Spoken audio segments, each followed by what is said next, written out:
안녕하세요. 블랑주니입니다. 오늘은 귀여운 티팟 세트가 새겨진 티코스터를 만들어 보려고 해요. 도안은 제 블로그에서 다운받으실 수 있으니 동영상 설명에 링크를 참고해 주세요. 그럼 시작하겠습니다.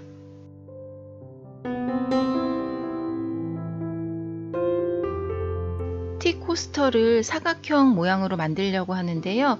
도안을 그리실 때 모서리만 이렇게 표시한 다음 자로 그어서 선을 표시해 주세요. 이렇게 하면 빗돌지 않게 네모를 그리실 수 있어요. 사용한 실이에요. DMC 25번사 5가지 색상을 사용할 거고요.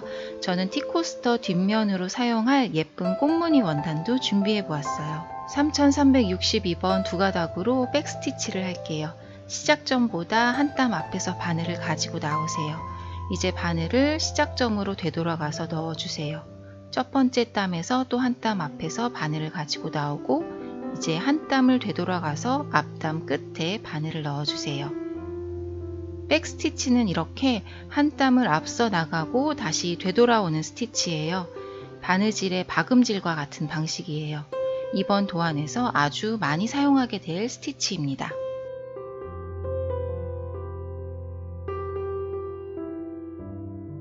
같은 실로 레이지 데이지 스티치를 해볼게요. 바늘을 시작점에서 가지고 나오고 다시 같은 지점에 바늘을 넣어주세요.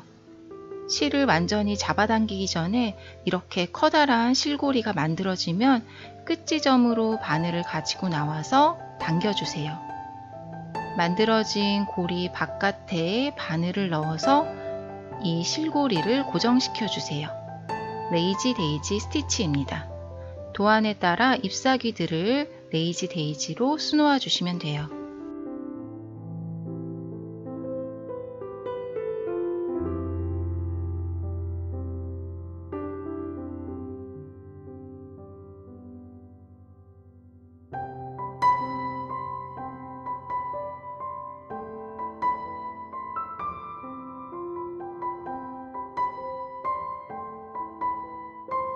(720번) 두 가닥으로 프렌치 노트 스티치를 할게요.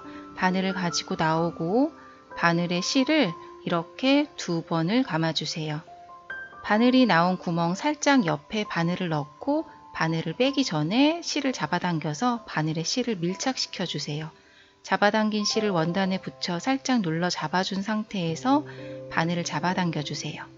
그러면 이렇게 작고 귀여운 매듭 모양의 프렌치 노트 스티치가 완성됩니다. 실을 잡아당겨 바늘에 실을 밀착시킬 때 너무 꽉 조이게 밀착시키면 나중에 바늘을 뺄 때 힘드니까 너무 느슨하지도 너무 조이지도 않게 잘 잡아당겨 주셔야 해요. 이제 카우치드 트렐리스 스티치를 해줄게요. 먼저 972번 두 가닥으로 도안에 따라 스트레이트 스티치를 수놓아서 격자 무늬를 만들어 주세요.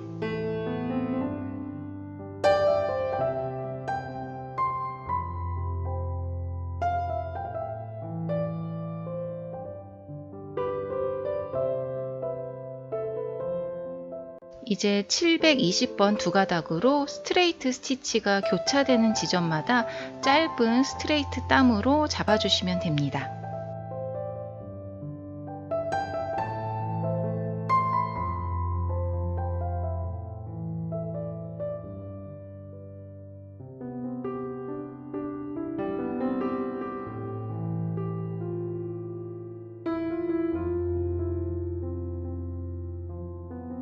(612번) 두 가닥으로 세틴 스티치를 할게요. 주전자의 꼭지와 손잡이 부분을 세틴으로 채워줄 거예요. 한 땀씩 차곡차곡 쌓아서 면을 메꿔주세요. 세틴 스티치는 가장 단순하고 직관적인 면 채우기 스티치이지만 또 자수하시는 분들이 의외로 어려워하는 스티치이기도 해요. 왜냐하면 매끈하게 하기가 은근히 어렵거든요. 이번 도안은 좀 작으니까 매끈하지 않아도 많이 티나지 않아서 세틴 스티치에 두려움이 있으신 분들도 부담 없이 하실 수 있을 것 같아요.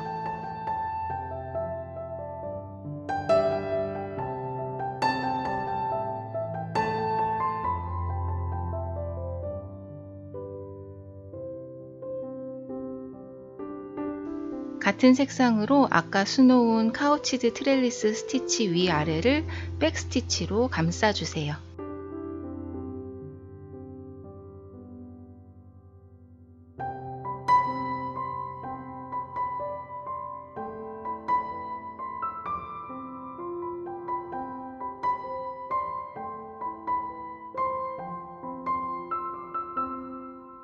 이번엔 972번 두 가닥을 사용해서 컵을 백스티치로 장식해 주시면 됩니다.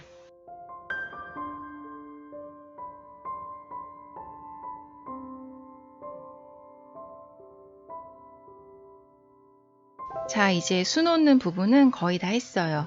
나머지 테두리 부분은 938번 두 가닥을 사용해서 백스티치로 모두 수놓아 주시면 돼요.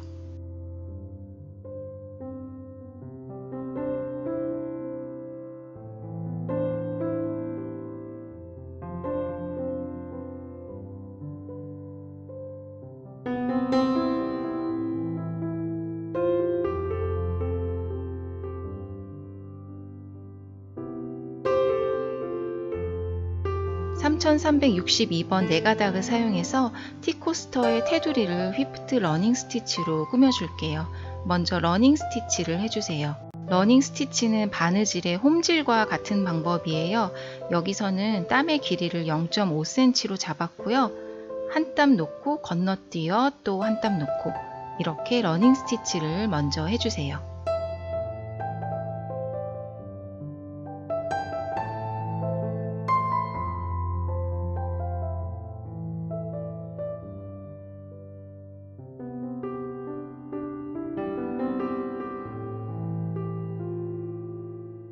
이제 612번 네 가닥으로 러닝 스티치를 둘레둘레 감싸면서 가줄게요.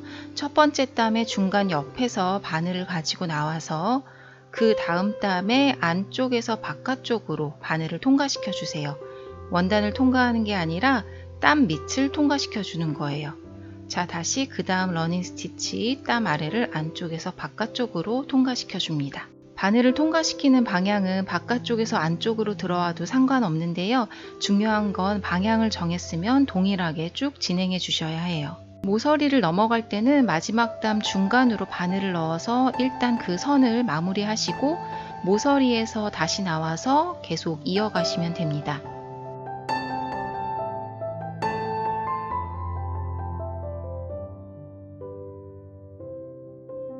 이렇게 모서리 앞에 한 땀이 비어 있을 땐 모서리에 바늘을 넣어서 그 선을 끝내시고 그 다음 땀의 중앙에서 나와서 이어가세요.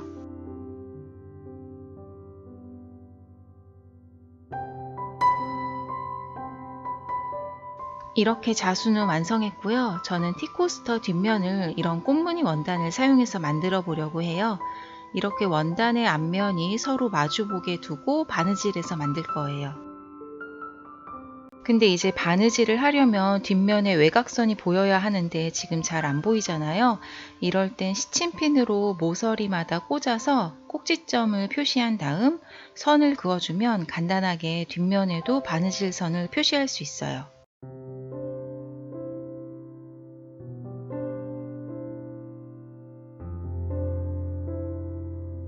이제 원단을 앞면끼리 마주보게 대시고 시침핀을 꽂아주세요. 이렇게 바느질선과 직각이 되게 시침핀을 꽂는 게 뒤틀리는 현상을 막을 수 있다고 합니다.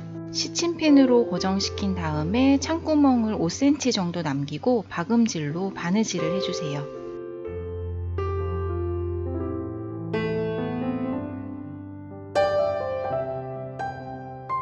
바느질을 할 때 모서리 부분은 뒤집을 거니까 모서리에서 한번 박음질을 마무리해 주시고 모서리에서 다시 바늘을 가지고 나와서 박음질을 시작해 주세요.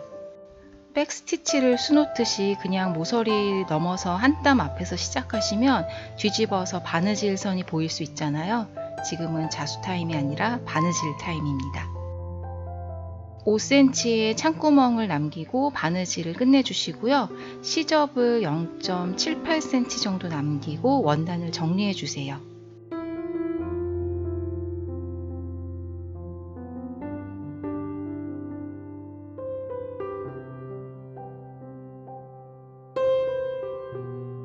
그리고 모서리 부분은 사선으로 잘라주세요. 이렇게 해야 뒤집었을 때 모서리 각이 잘 나와요. 자, 이제 창구멍을 통해서 뒤집어 주시고 구석구석 잘 펴주세요.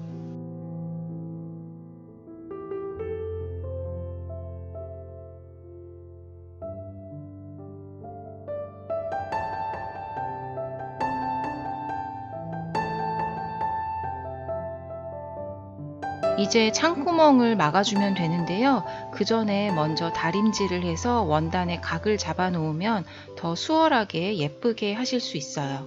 뒤집은 면들을 잘 펴서 예쁘게 다림질 해주세요.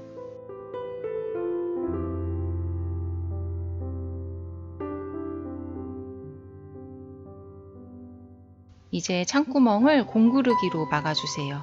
매듭이 보이지 않게 안쪽에서 바늘을 넣어서 시작해주세요.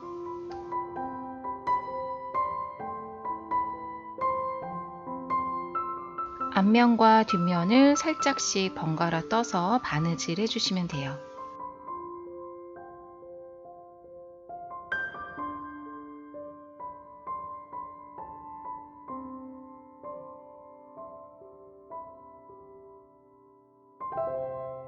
매듭을 짓고 바늘을 안쪽으로 넣어서 멀리 바깥쪽에서 잡아당겨 빼주시면 됩니다.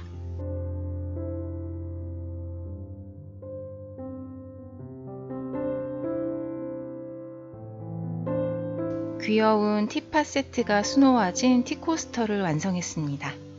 영상이 도움이 되셨길 바래요. 지금까지 블랑준이었습니다. 감사합니다.